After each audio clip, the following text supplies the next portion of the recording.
Hello folks, welcome back to Reality Check with Arvind Swaminathan. Yours truly, Arvind Swaminathan. I hope you know that by now.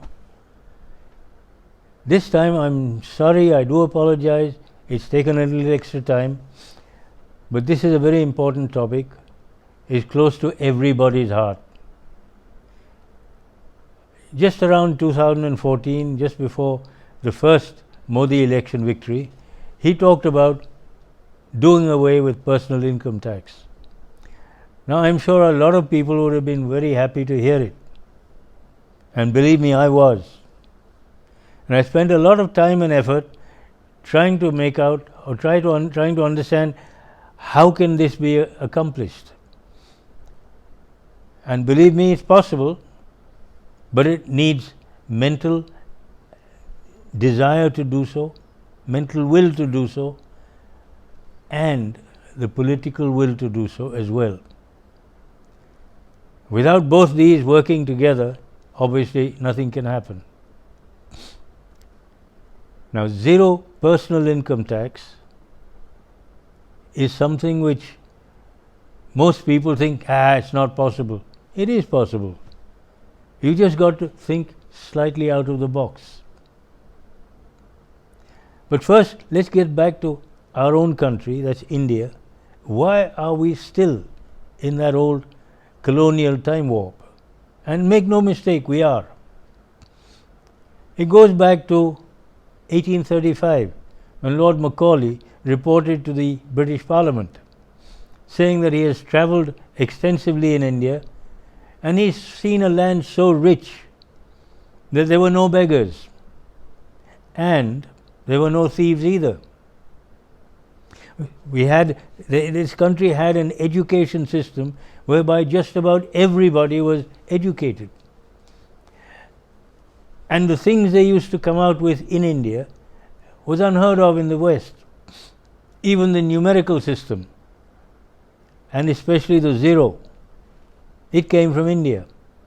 I know Europeans call it the Arab numerals, but the Arabs took it from here. And the British and Europeans took it from the Arabs. I mean, you think what trying to multiply or divide in Roman numerals would be like.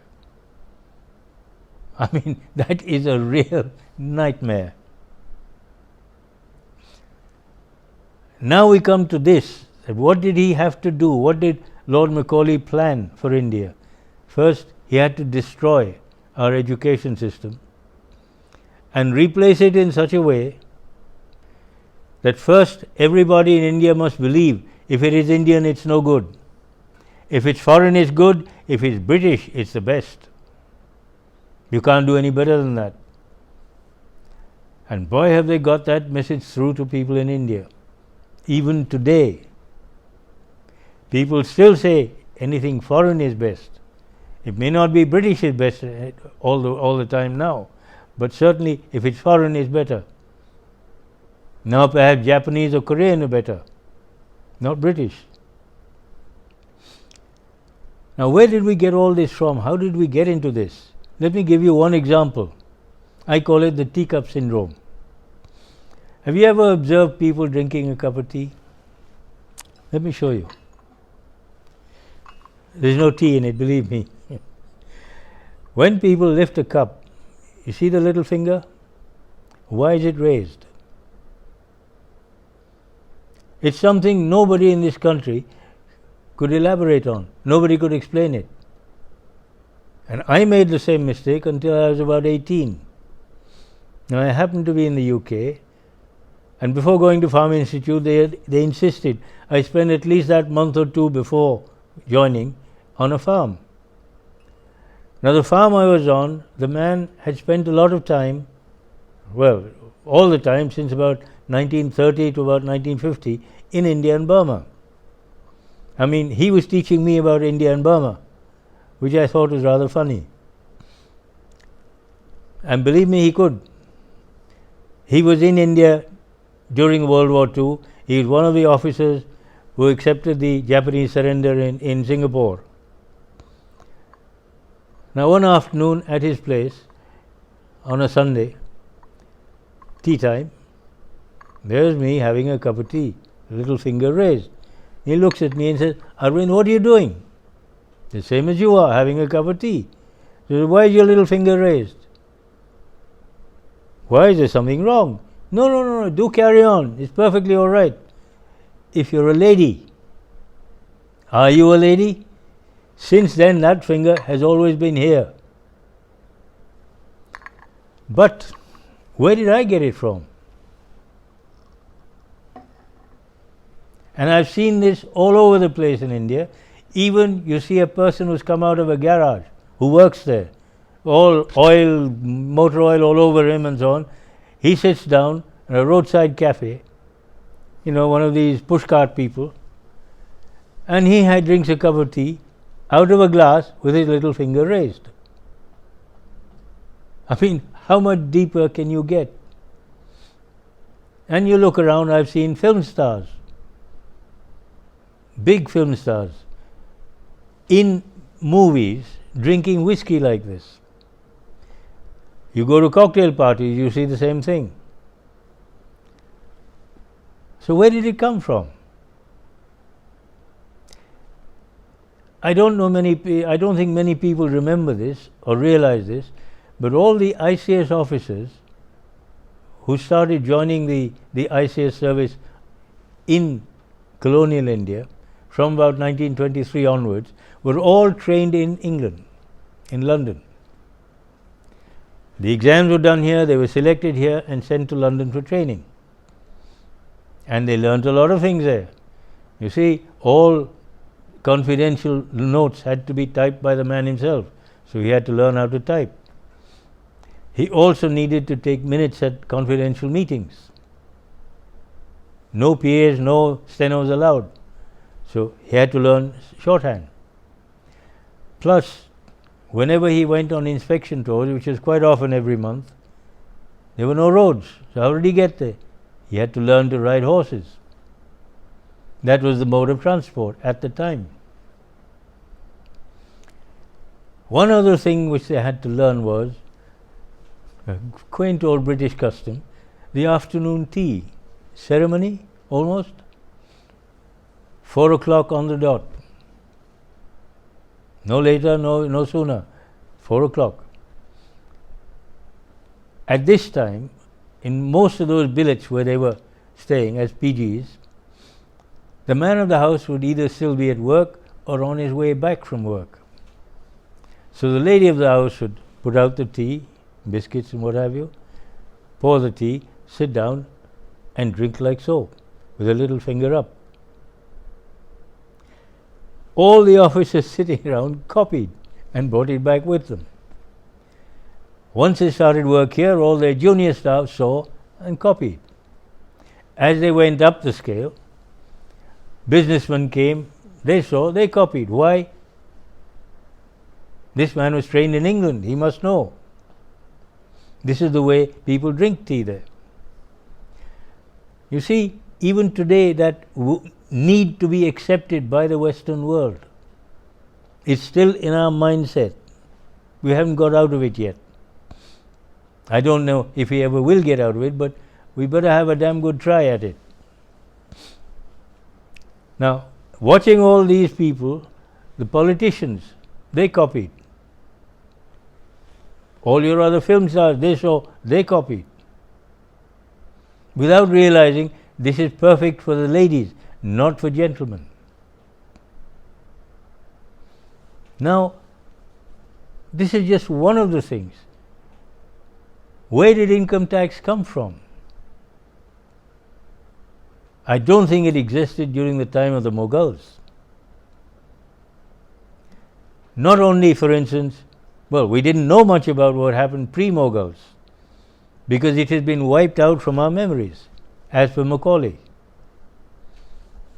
I mean, as far as we know, until the Mughals came, we were savages, wandering around in grass skirts and grass clothing. What most of us forget is, you go to southern India, you go to Hampi, you go to the temples of southern India, and you see the marvels there. You don't find them anywhere else in the world. You see the carvings, the intricate pieces here, there and everywhere. You don't find them anywhere else. And yet we were supposed to be savages or heathens, and we needed to be civilized. What we were doing before they came, don't ask me, I don't know. Maybe they knew better and they were decivilizing us.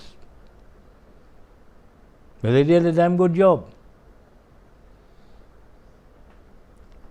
Now, until the British came, there was no such concept of land ownership. The land in every village belonged to the panchayat, not to individuals. Now the result was the panchayat rented the land out to certain families who did their farming. A certain amount of produce came to the panchayat as revenue, the rest they kept. Now if the man died, it wasn't necessarily so that his children would bifurcate or cut it up into little pieces. That land would stay in that same block. Now whether the panchayat gave it to them, or if they didn't want to go in for farming, they went somewhere else and somebody else took over. But there was no fragmentation of farms. Once you had land ownership, that's what happened. If a person had 4 sons, he passed away, his 4 sons, that 1 acre or whatever piece of land was, would now be cut into 4 units. And if after them, each one of those smaller quarter units would get cut up into another 4 units. Eventually someone would own about this much land. What would he do with it? Now, where did all this come from? And why has it become such a menace to all of us? You see, income tax is something people don't like paying it. Nobody likes to pay income tax. Why? They sweated blood to earn it, most of them. And if you take back half of it at one go, it creates a bit of a problem inside them. Because they worked hard for it, and the government sits there and it goes into the politician's pocket. It doesn't go into making life easier for the public at large. No. Which people resent. It is not something they voted these people into power for. What is happening at the moment is exactly what the British did. They were extracting money from here and goods from here to take back to England for the benefit of England. What are politicians today doing? The same thing, except they are sending it back into Europe, hoping to get something out of it for themselves as investment for the benefit of Europe, not for the benefit of people here. Now obviously people will resent that. Even worse is something else. The worst offenders when it comes to black money are politicians. Not even big businessmen. They want to stay in business here because they don't do a damn good thing. Now what happened? How do they do it? Now let's see. Politicians or businessmen, when they don't want to, they don't like the idea of paying, beyond a certain threshold. As long as your taxation is below that, they don't mind.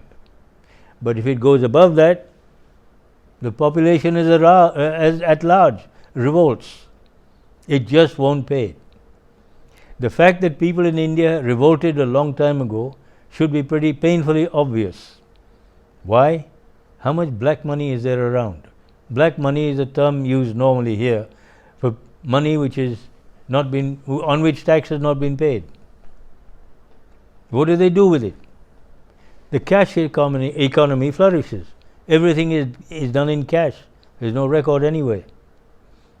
Or the other way is the Hawala route. They send it from here to Dubai or Abu Dhabi, which means Dawood Ibrahim, a known bad character throughout the world, he gets his cut. The Hawala operator here gets his cut. He then sends it to Switzerland or wherever else you want it, and they get their cut. Now that cut could be anything from 30 to 40%. Why couldn't they have paid that as tax here and kept the money here? I mean, people will pay criminals like Dawood Ibrahim and others, and banks and others in other countries, but not your own government. Does that make sense? No, it doesn't to me, except that people do not like paying taxes. That is beyond a certain threshold. If it goes above that, they don't. They just stop paying. Now the one thing I'm very puzzled about is this. Where did they get this from? I've talked to a few people in the finance ministry, and the one thing that goes through my mind while I was talking to them, they think they're doing a very good job. In what way? To squeeze the last paisa out of or penny out of every person. Now taxpayers obviously don't like this. Why do they earn? Why do they want to earn? Why do they want to save? Get better off than they were before? Why? For their wives, their children, their parents, their brothers, their sisters. Better education for their children. They can come up a little higher. And the taxman decides that no, they must know their place and stay down there, which is not something that the average person likes. In fact, it's nothing more hateful than that. And where did they get this idea from? Again, the British. Let me give you an example. In the UK, in the 50s and 60s, what was the difference between earning £7,000 a year and £14,000 a year? I had a shock when I found this out. The difference in what the person kept, £175. Why? The income tax rate on the second £7,000 was 19 shillings and sixpence in the pound. Now, when there are only 20 shillings in a pound, and 19 and sixpence goes to the exchequer, what are you left with? The sixpence. Now, the percentage of income tax at that particular point is 97.5%. Now, how many people would like paying that? What was the result? Mass migration. All qualified people in the UK, like doctors, engineers, nurses, qualified accountants, they all migrated. Where to? South Africa, USA, Canada, the West Indies. A lot even went to Brazil. Many went to places like Malaya, as it was then. Now Malaysia, of course. Australia, New Zealand, Hong Kong, or any other place where they spoke English. Thailand was one point for them to settle in. Life was good there. And the result was that the British National Health Service was run by West Indian nurses and Indian, Pakistani and Bangladeshi doctors. I mean, what kind of a state of affairs is that? And it's happening here also. If you overtax people, what happens? People who become dollar millionaires in India migrate. Why do they do that? They're more welcome somewhere else. They can live quietly, peacefully, happily. Now you take my case. I get rather annoyed at this. I spend 8 months every year just collecting pieces of paper to tell the taxman where it all came from. Another 1.5 months with the accountant and everybody else to get it sorted out, and then go along with the CA to see how much tax I have to pay it and file my returns. That gives me about about 1.5 months to relax. Is that the kind of life I want? No. And then you wonder why people don't have the time to innovate, to invent or do anything here. They're too busy. Now, let me say one thing here. Please don't beat up the person who pays a lot of tax. And the people who pay a lot of tax are not the poorer people, but the people with money, the richer people. Let me give you an example. Now, this is the UK again. 10 people decided to meet every day for a drink. The bill normally would come to £100. The way it was paid with it was like this, depending on the person's status, how rich he was and so on. The poorest 4 paid nothing. The 5th paid £1. The 6th paid £3. The 7th paid 7. The 8th paid £12. The 9th in the ladder paid £18. And the richest or the wealthiest of this group paid £59. Right? Now, the owner of the establishment said one day, okay, you're regulars here, so I'll give you a discount. The bill came to £80. How did they apportion that? Now, the poorest 4 still paid nothing. The 5th one still paid £1. The 6th one, instead of £3, now paid only £2, which is a saving of 33%. The 7th one, he paid £5 instead of 7, a saving of 28%. The 8th one, instead of £12, paid 9, which is a saving of 25%. The 9th one paid £14 instead of 18, a saving of 22%. Now, the wealthiest, instead of £59, now paid 49, a saving of only 16%, even though he had taken over half of that discount. His percentage of saving was still the lowest. But all these guys grumbled. All these rich guys, they take everything, they get all the tax cuts in their favor and so on, and they got so mad that they beat him up. Next day, the rich one didn't turn up. Why? Maybe he was in no condition to, or maybe he just got fed up. I mean, I've been paying so much all this time, and they still don't like it, and they beat me up. I mean, but the other 9 decided to go in anyway and have their drink as usual. When the bill came, they found they didn't even have enough money to pay half the bill. In the same way, please, when you have people playing, don't beat them up, not physically nor mentally, by overtaxation, because overtaxation is worse than beating them up physically. Otherwise, that guy will end up going to more salubrious climes or places with a nicer climate, where they are welcome, they are accepted and so on, where they can live peacefully. So please, Finance Ministry, start changing your mindset. People are not there to be squeezed and kicked and stomped on. They have hopes, aspirations too. They would like to come up. Please stop trying to remain the elite as you used to be in the British Raj. Now, another way is your license Raj. What was it? Nothing else. You're being kept down.